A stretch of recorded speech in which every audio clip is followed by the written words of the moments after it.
Okay, so today we're going to understand the zones of regulation, and Carolyn feels that it's very important for us to know the purpose and the why we are going to do this. So we haven't just randomly thought, yeah, we need to teach everyone something. We need to give us all the skills.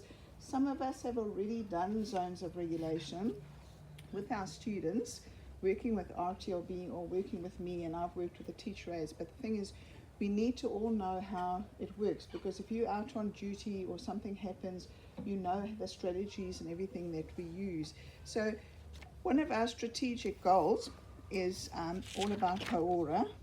Can't see that far, so yeah, Hauora. So the goal number 3 is support our tamariki to be responsible for their own Hauora well-being and give opportunities to build resilience.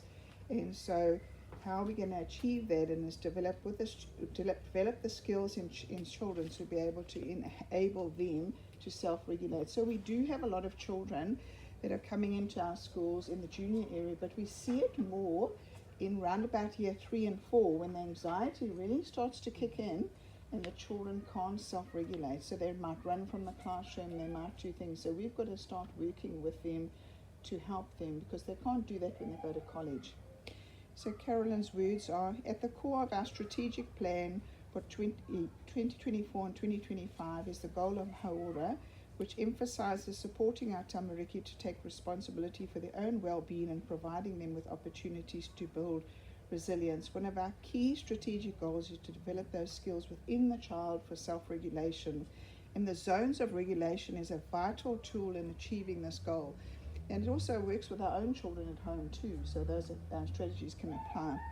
So even though we feel at this stage we might not have kiddies in our class that might benefit from this, we need to take that learning on board for all children, because it can be in any situation, anywhere in the school setting that we might need to help.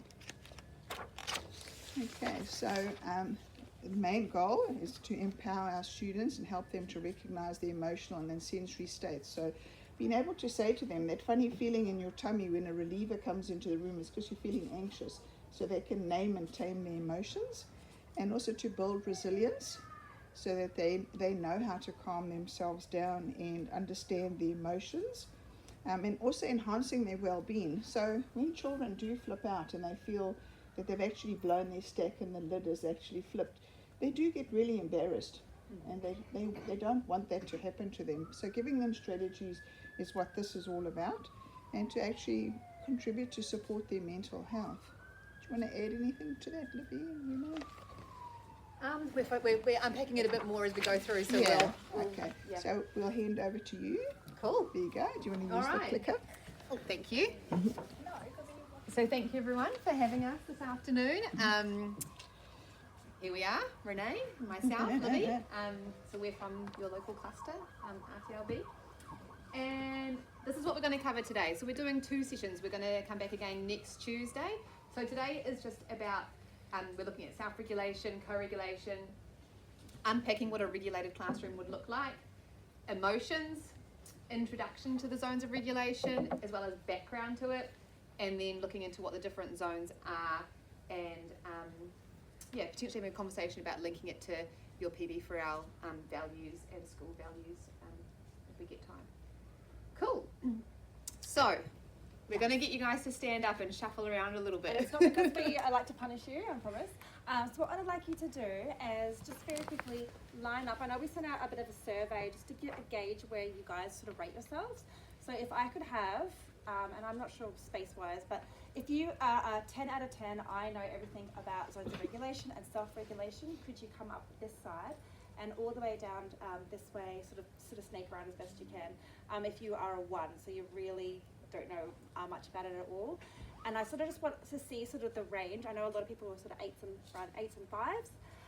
And then what I want you to do is then find a group of 3. So I want someone that's at the front and that's really knowledgeable, someone in the middle of the road, and someone at the end who's still developing their skills, okay?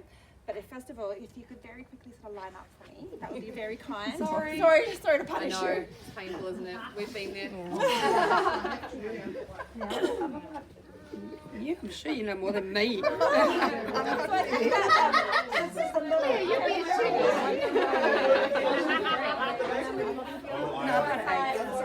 did it with Ethan. I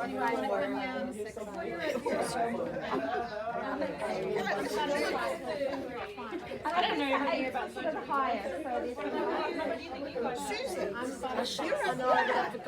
Oh, that's okay. I did it 2 years at Summerville. Haven't practiced it. Yeah, I know. Like I did Okay, it. awesome. Roughly, so the first 6 or sort of 7, could you go, no, how many?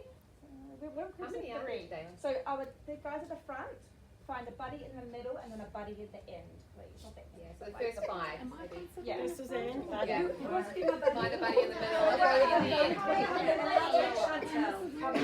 And then find sit down round a bit of paper. Pens. Where are you sitting? I will follow you. Keep the guys together. There, if you want. You need to sit around here. Thank you, I've got chosen. Oh, beautiful. I'm the middle ground. In the middle ground? Yes. I'm coming to you. There you go, you guys can use that. Yeah, yep, thank you, man.